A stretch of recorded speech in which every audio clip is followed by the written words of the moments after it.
All right, here is our lesson today for homework due Friday. We're just going to start out with a little warm-up on converting between exponential form into log form and log form into exponential. So I'm going to ask you to pause this video and try this, and then when you get back, go ahead and play and you will see that I've done the problems. All right, so I'm assuming that you paused it. I'm not going to go through, I'm going to show one of each with an explanation just because we have a little bit longer lesson today. So notice this is my base with my exponent 2 equals my value or my result of 16. So a log always has a base as well, so log base 4. I know that it always equals my exponent, so that only leaves one place for the 16. So then you have log base 4 of 16 equals 2. I might show this one as well. So this is going to be log base 10 of 1000 equals 3. Just something for your notes. If you have log base 10, you do not need to write the 10. You could just write log of 1000 equals 3. All right. So then this next one, you should have gotten log base 4 of 8 equals 3 halves. This one is going to be log base 7 of 1 equals 0.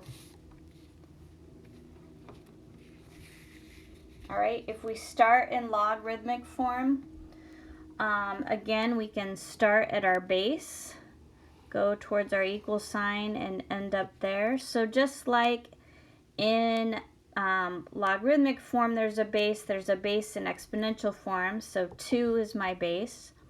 So 2, here's my exponent, because logs always equal exponents. 2 to the negative 1 equals 1/2. A way to check that is that true? Does 2 to the negative 1 equal 1/2? And it is true. That does make sense.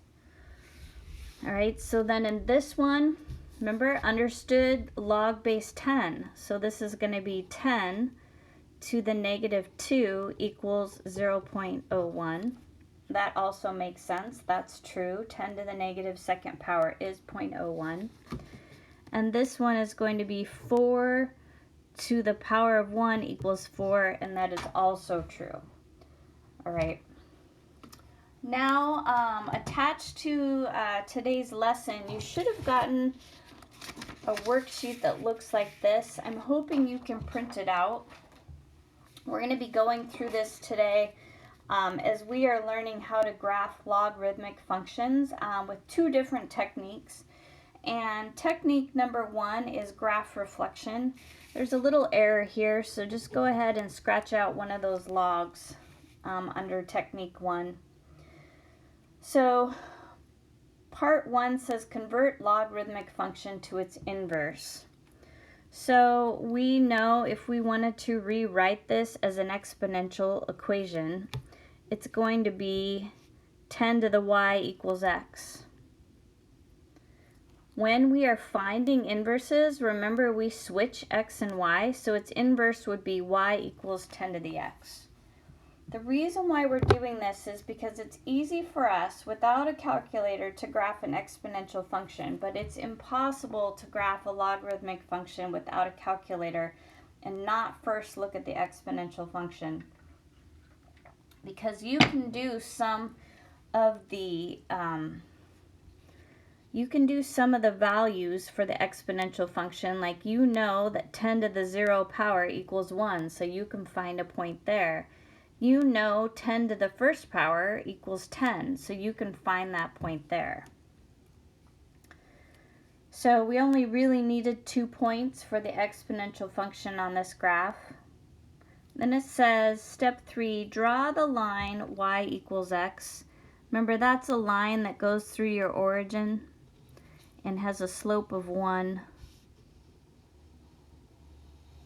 I really should use a ruler, but I don't have one at home. And then the step 3 is to reflect those points across your y equals x. Or another way to think about it is, if this was my x and y for my exponential function, when I find the inverse, I switch x and y, so I must have a point at 1, 0. If my point here was at 1, 10, then I must have for my inverse a point at 10, 1. And I can draw in my logarithmic graph that way. All right, pause, make sure that you really have read through these steps, as we're going to be doing that step here down below. So part A, we now are graphing y equals log base 2 of x. It says can be written as and has a blank. That means we want to write it in exponential form. So we would have 2 to the y equals x. Now the inverse equation of that log is when I switch the x and y. So I'm really going to have y equals 2 to the x. And we already know how to graph this function because we've been doing it in our exponential functions unit. So we can complete the table here. So 2 to the negative 1 is just 1/2. 2 to the 0 is 1. Then we have 2 to the first power is 2. 2 squared is 4. 2 cubed is 8.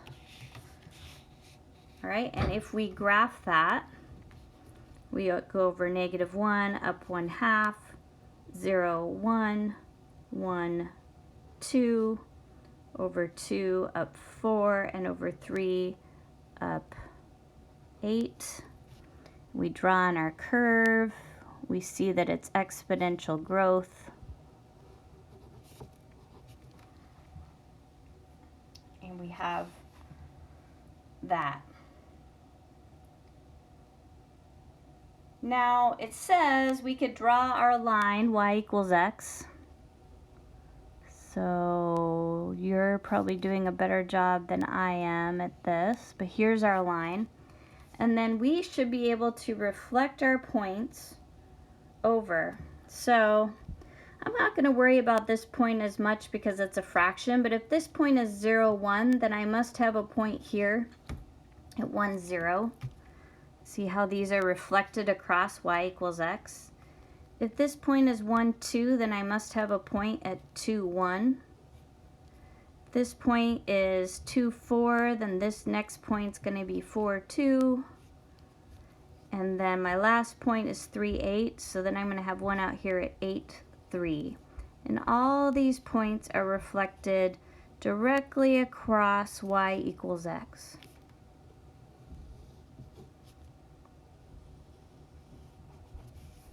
All right, and you should get something like that. Now, a couple things I want you to notice here is, notice how I have a horizontal asymptote for my exponential function, but here I have a vertical asymptote for my logarithmic function, and that's going to come into play on page 2. So if you need to pause, go ahead and pause here to make sure you got all of this done, because these are your notes for this. When we go on to the next page, we already kind of did step 3 here, Roman numeral 3. Graph the exponential function, reflect it over the y equals x line to get the logarithm graph. And now we want to answer the following equations for both graphs. So let's pull this out. So if I'm looking at this graph and I'm trying to answer these equations, my domain for my exponential equation is all real numbers, because my arrows go left and right to infinity in both directions. But my logarithmic equation isn't. Notice it's never going to come over here. So for my logarithmic equation, my domain is x is greater than 0. All right? So now let's look at range. If I'm looking at my exponential function, my exponential function never goes down here because of this horizontal asymptote. Remember, it never crosses that. So my exponential equation range is y is greater than 0. But my logarithmic equation range has an arrow that goes down to negative infinity, and this arrow eventually heads to positive infinity, so it's all real numbers. So if you notice here, and we should expect this because they are inverses of each other, my domain and range are opposites if it's exponential versus logarithmic. All right, so again, my asymptote equation, I have a vertical asymptote, horizontal asymptote for my exponent equation, and that is going to be at y equals 0. But now I have a vertical asymptote for my logarithmic equation, so that will be x equals 0. Alright, this video is already at 11 minutes, which will take forever to download, so I'm going to stop it here, and then we're going to continue with technique 2 on video 2.